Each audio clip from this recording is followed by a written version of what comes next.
জি, আপনি যেটা বলতেছিলেন, বাংলাদেশ আজকে শেষ পর্যন্ত অল আউট হওয়ার সংখ্যা যেটা ছিল সেটাই বাস্তব হয়েছে এবং কোটি কোটি ক্রিকেট প্রেমীদের তাদের যে অপেক্ষা পুরালো বাংলাদেশ এবং শেষ পর্যন্ত 104 রানে অল আউট হয়ে গিয়েছে পাকিস্তানের বিপক্ষে।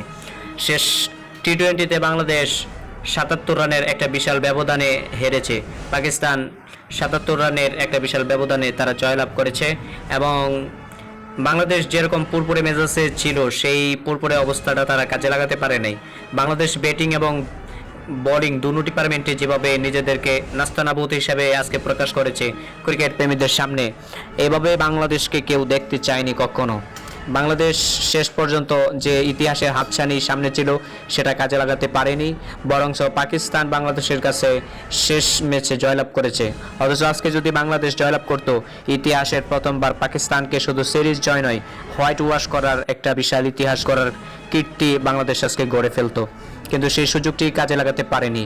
লিটন, মিরাজ, জাকির আলীর আজকে সকলেই ব্যর্থ ছিলেন। তাদের কারো ব্যাটে কোনো রানের সমীকরণ ছিল না। শেষ দিকে বাংলাদেশের সবচেয়ে বড় প্রাপ্তি হলো মোহাম্মদ সাইফুদ্দিন তিনি যে একটা জড়ো ইনিংস খেলেছেন, সেই ইনিংসটাই আজকের দিনে বাংলাদেশের সর্বশেষ প্রাপ্তি।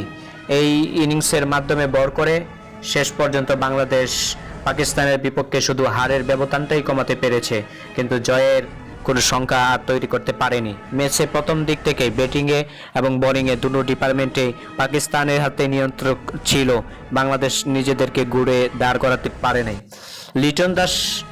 লিটন দাসের বাংলাদেশ আজকে প্রথমে টসে জিতে তারা ফিল্ডিংয়ের সিদ্ধান্ত নেয় এবং পাকিস্তানকে ব্যাটিংয়ের আমন্ত্রণ জানায়।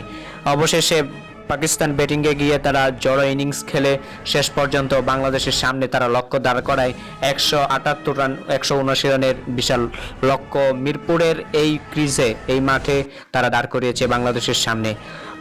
পরে বাংলাদেশ ব্যাট করতে নেমে তেমনটা কোনো সুবিধা করতে পারেননি, শুধু একের পর এক উইকেট বিলিয়ে দিয়ে আসা যাওয়ার মিছিলে বাংলাদেশের ওপেনিং এবং ওয়ান ডাউন সহ মিডল অর্ডার ফিনিশার সবাই আজকে আসা যাওয়ার মিছিলে যোগ দিয়েছিলেন। কেউ নিজেদেরকে মাঠে তিতো করতে পারেননি, কিন্তু শেষ পর্যন্ত সাইফুদ্দিনের যে ইনিংসটা, সেই ইনিংসটার বর করে বাংলাদেশ মোটামুটি হারের ব্যবধানটা কমিয়েছে শুধু। এই ছিল আমার কাছে সর্বশেষ। এইচকে হালাল টিভি, ঢাকা।